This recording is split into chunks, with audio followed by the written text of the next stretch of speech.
मयंक भाई कुछ पूछना चाहते हैं? प्रणाम प्रभु जी। हाँ जी प्रभु जी। प्रभु जी पूछने को तो कुछ ऐसा उठते ही नहीं है प्रभु जी, आपने खाली कर दिया एकदम। कोई बात नहीं। खाने में क्या खाते हैं? खाने में प्रभु जी जो भी बन जाता है घर पे। नहीं, सब्जी रोटी खाते हैं। जी प्रभु जी। और दाल चावल। वो लहसुन प्याज वगैरह? नहीं प्रभु जी। तो एकदम सात्विक है। जी प्रभु जी। और ध्यान लगता है बराबर। हाँ प्रभु जी, अब तो जो आपने बताया था प्रभु जी, बहुत सारे सूत्र दिए हैं। अ, खुद में भरे भरे कैसे रहना है प्रभु जी, तो वो आ गया है प्रभु जी। पहले नहीं आ रहा था, लेकिन हम्म। वो अभी आ गया है प्रभु जी, कैसे भरे भरे रहना है। हाँ जी। तो आप दिल्ली आ रहे हो? जी प्रभु जी। आप और सोनू भाई दोनों है ना? जी प्रभु जी। चलो बढ़िया है। प्रभु जी हम कहाँ आ रहे हैं, आप ही बुला रहे हैं। हाँ जी, तो इसीलिए तो कह रहे हैं, हम बुला रहे हैं तो आप आ रहे हो ना। जी प्रभु जी। कोई बात नहीं, कोई बात। प्रणाम गुरु जी। हाँ जी, प्रणाम, बोलिए। गुरु जी, अवेयरनेस अवेयरनेस पे ही हर समय रहे, इसके लिए कैसी तैयारी रहनी चाहिए? हम जो इधर उधर भटकते रहते हैं वो ना भटका हो। तो चोट से ही होश आएगा। जैसे ही बेहोश हुए, चोट पड़ेगी तो होश आएगा। तो जीवन के हर क्षेत्र में ऐसा ही है। जैसे ही हो बेहोश हुए तो चोट पड़ेगी तो होश आएगा। अब चोट पड़ने के बाद होश आए, इससे अच्छा निरंतर खुद ही होश में रहो। यानी ये जो है ना, प्रयत्न पूर्वक होगा। प्रयत्न छोड़ दोगे ना तो बेहोशी छा जाएगी। तो चोट जो है ना, अलग अलग माध्यमों से पड़ती है। उसमें से एक चोट है ना, क्वेश्चन पूछो खुद को बार बार कि मैं क्या करने के लिए आया था और क्या कर रहा हूं। बस इतना पूछोगे ना, तो उससे होश बना रहेगा। तो ये मास्टर की है, पूछना खुद को कि मैं क्यों आया हूं और क्या कर रहा हूं, बस इतना ही पूछना। तो वो भीतर चोट करेगी जहां पर जो सोया हुआ है ना, उसको, और वो जाग जाएगा भीतर से।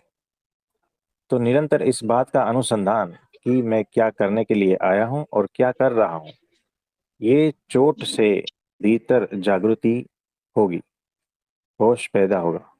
और उसको निरंतर बढ़ाते रहना है बस। फिर वो अपने आप होता जाएगा कि वो होश निरंतर बना रहेगा। शुरुआत में दिक्कत होती है, प्रैक्टिस करनी पड़ती है, फिर बाद में आसान हो जाता है। ठीक है। जब रमन महर्षि हुए माइक की जो बात खुद को पूछने को बोलते हैं, तो उसमें क्या हाँ, सावधानी रखनी चाहिए?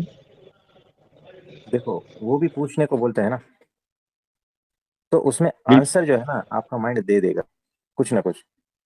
यहाँ पर अगर हम सबको पूछे ना कि हुए भाई, यानी मैं कौन हूँ, ये पूछो भीतर से, आपको पता ही है इसका क्या आंसर है, क्योंकि बाहर से दिया गया है। आपको खुद को जानकारी नहीं है, ये भीतर का ज्ञान है ही नहीं। ये हुए माई जो है ना, ये प्रश्न नहीं है ये, और इसका कोई जवाब भी नहीं आएगा। याद रखना, ये सिर्फ एक पहेली है। एक कौन है और एक चोट है। याद रखना, ये चोट से ज्यादा कुछ नहीं है। ये KOAN से ज्यादा कुछ नहीं है। आपको नहीं, आंसर आएगा ही। जवाब तो सिर्फ विचार है, विचार जवाब नहीं हो सकता ना। जैसे पानी का विचार पानी नहीं है, हाँ, उससे तो प्यास बुझेगी नहीं, विचार से पानी से ही बराबर। बुझेगी। हाँ तो जी। वही मैं बोल रहा हूँ उसमें सावधानी, मतलब जब पूछते जाते हैं कुछ समझ में नहीं आता है, ब्लैंक हो जाता है, तो फिर आगे कैसे बढ़े? नहीं, वो बाधा अपने आप हो जाएगा। आपको सिर्फ वो चोट देनी है भीतर, हुए माई, बस। फिर ब्लैंक हो जाएंगे। यानी करेक्ट। कोई आंसर भीतर ब्लैंक ही से हो आएगा जाते ही हैं, नहीं। कुछ समझ में ही नहीं आता है। हाँ, आंसर आएगा ही नहीं, याद रखना। और ये जो हुए माई सवाल है ना, वो गिर जाएगा। तब समझना कि ये जब, जिस क्षण ये सवाल भी गिर जाएगा ना, या वो सवाल की व्यर्थ, उस सवाल की व्यर्थता जब मालूम पड़ जाएगी ना, तब समझना कुछ पाया है। आंसर तो आएगा ही नहीं, हुए माई का कोई आंसर नहीं है। ये कौन है, कौन, KON, है ना, एक पहेली जैसा है। और ये मास्टर की है, इससे लॉक खुलेगा। इसका जवाब नहीं है लेकिन कुछ। हाँ, कई बार करते करते हैंग ही हो जा रहा है, होता होता है क्योंकि ऐसा। कुछ समझ में ही नहीं आता, जवाब तो कुछ है नहीं। हाँ, तो क्वेश्चन है लेकिन।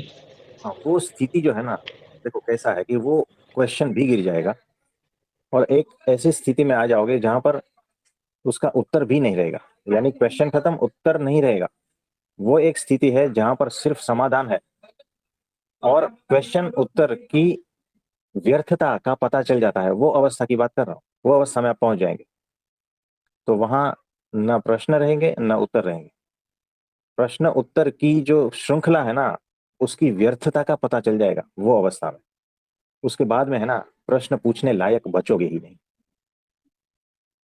और एक होती है जो पूछ रहा है, उसकी कैसे इंक्वायरी की जाती है? जो जीवन में कुछ पाना चाहता है वही तो गलत है, जो यात्रा पे निकला है उस यात्री को कैसे जांचा जाता है अध्यात्म में कि वही गड़बड़ है? देखो, यात्रा यानी क्या पता है? मैं यहाँ हूँ और मुझे कहाँ जाना हाँ करेक्ट। है ना? और वो अहंकार के अलावा कोई जाता इसमें नहीं। करेक्ट। तो जिसको यहाँ से कुछ वहां जाना है ना, वो अहंकार ही है, सूक्ष्म अहंकार है। जिसको कुछ बिल्कुल। पाना है ना, जिसको कुछ होना है, वो अहंकार का स्वरूप है और कुछ नहीं है। अध्यात्म का तो नाम दिया हुआ है। आप समझे? तो ये सारा समय में आ गया ना, समय से पार उस अवस्था में। ये हम सिर्फ कह रहे हैं कि उस अवस्था में जाना है, यानी जाना हुआ है, पाना हुआ है। ये सारी टर्म्स कहनी पड़ रही है, नहीं तो आपको अंदाजा भी नहीं आएगा।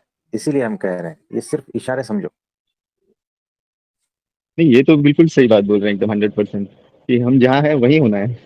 हाँ, लेकिन फिर भी शब्दों में कहा जाए तो यात्रा चल रही है, वहीं जहाँ है वहीं होने की यात्रा चल रही है। तो जो इस यात्रा में निकला है उसकी व्यर्थता कैसे देखी जाए कि वही व्यर्थ है जो भटक रहा है? जब तक उसमें उलझे होना तब तक ये नहीं होगा। उससे पार जाओगे ना, तब। और ये पार जाना, ये भी अहंकार का ही सूक्ष्म रूप है कि मैं पार चला गया। चलो अभी तो अभी भी उलझन है, इसका मतलब पार नहीं गए हो। सिर्फ मन ने ऐसा जाल रच दिया बिल्कुल। है ना? तो जब तक उसमें उलझे हो ना, तब तक प्रश्न रहेंगे।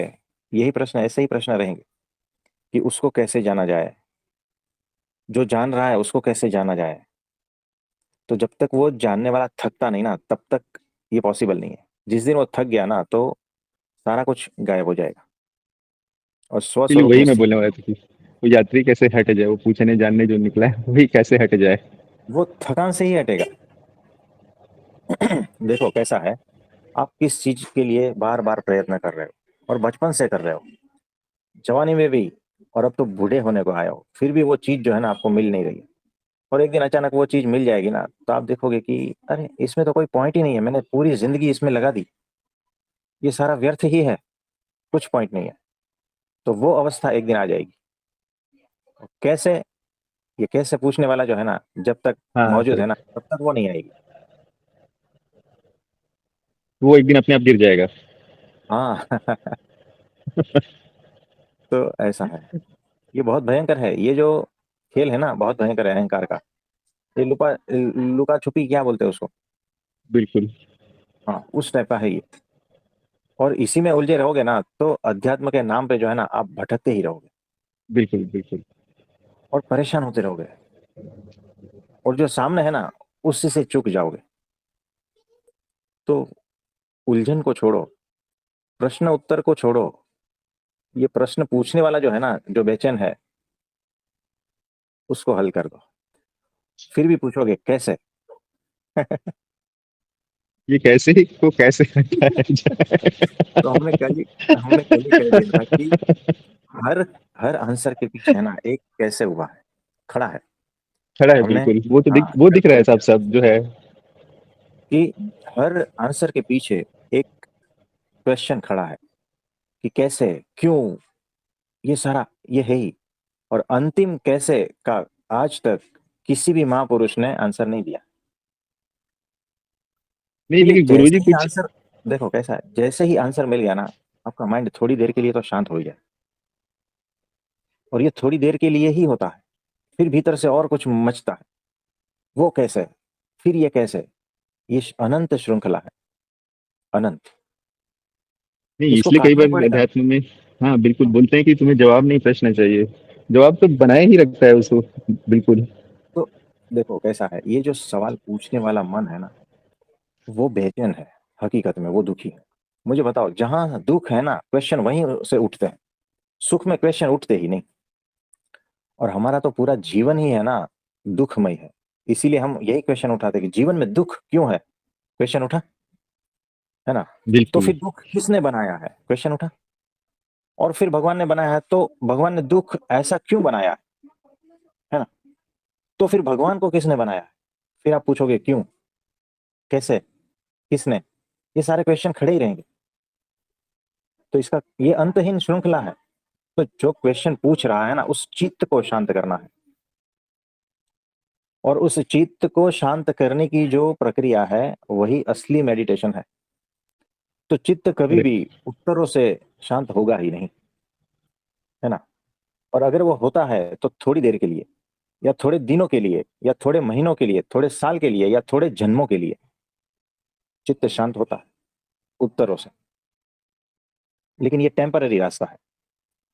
चित्त का जो स्वभाव है, जो उसकी प्यास है, जो उसकी तड़प है ना, वो सिर्फ समाधि में है, पूर्ण समाधान में। और पूर्ण समाधि और पूर्ण समाधान एकमात्र परमात्मा दे सकता है। तो जब तक परमात्मा मिलता नहीं ना, तब तक क्वेश्चन खड़े रहेंगे। और जिस दिन वो सामने आ जाएगा ना, क्वेश्चन ही गायब हो जाएंगे। ये लिख लेना, ये सूत्र है। ये बहुत अद्भुत बिल्कुल। कॉन्वर्सेशन हो रहा है। तो जिस दिन आप परमात्मा से मिलोगे ना, रूबरू, सारे प्रश्न गायब हो जाएंगे, सीधा समाधान ही मिलेगा। उस समाधि में प्रश्न उठते ही नहीं। वो चित्त की वो दशा हो जाती है। आप समझे। जो पूछने वाला है वही बाधा है, हाँ, वही सबसे जो बड़ी पूछ बाधा रहा है। है उसी को ही मिटना है। गुरु हाँ। जी, और अध्यात्म में जैसे कई संत हुए हैं, जैसे कबीर कहते हैं, वो कई लोग मंत्र को के बारे में पूछने से अच्छा जो पूछना चाह रहा है उसके बारे में पूछने में डायरेक्ट जोर देते हैं। और कई हाँ होते हैं जो मंत्र के बारे में बोलते हैं, और मंत्र में भी कई लोग होते हैं जो कुछ बीज मंत्र के बारे में कहते हैं। हाँ। तो ये ये उस सारी अवस्था में। टेक्निक है। हाँ।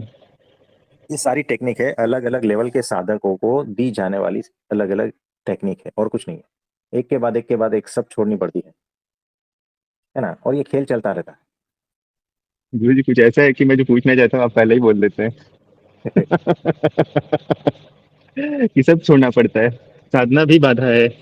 हाँ, अगर सब उसे कुछ। बनाई जा रखनी जा रही है तो हमें खुद को जिंदा रखे जा रहे हैं हम तो। हाँ जी, उसका स्वभाव सहज है। वैसा ही है। ये तो अंतिम बात बहुत। कबीर भी कहते हैं। हाँ जी, कोई बात नहीं। तो आपके लिए प्रार्थना करते हैं, वो परब्रह्म परमात्मा का साक्षात्कार आपको इसी जन्म में हो जाए और सारे प्रश्न गिर जाए। गुरु जी, जीवन में इससे ज्यादा कोई और दे ही नहीं सकता है। और सच कहें तो इससे बड़ी बात ये होगी कि हम ये मांग भी नहीं सकते। हाँ जी। औकात ही नहीं है, हैसियत ही नहीं है, हमने जिसे जाना नहीं पहचाना नहीं, उसे मांगे भी क्या? जो जानते हैं वही तो मांग सकते हैं। हाँ जी। शब्द ही नहीं है कि मैं आपको कुछ बोलूं, वो सब छोटे हैं। बस क्षमा कीजिएगा कि मैं कुछ बोल भी नहीं पा रहा। तो कोई बात नहीं, ठीक है। बिल्कुल गुरु जी, धन्यवाद। हाँ जी, धन्यवाद।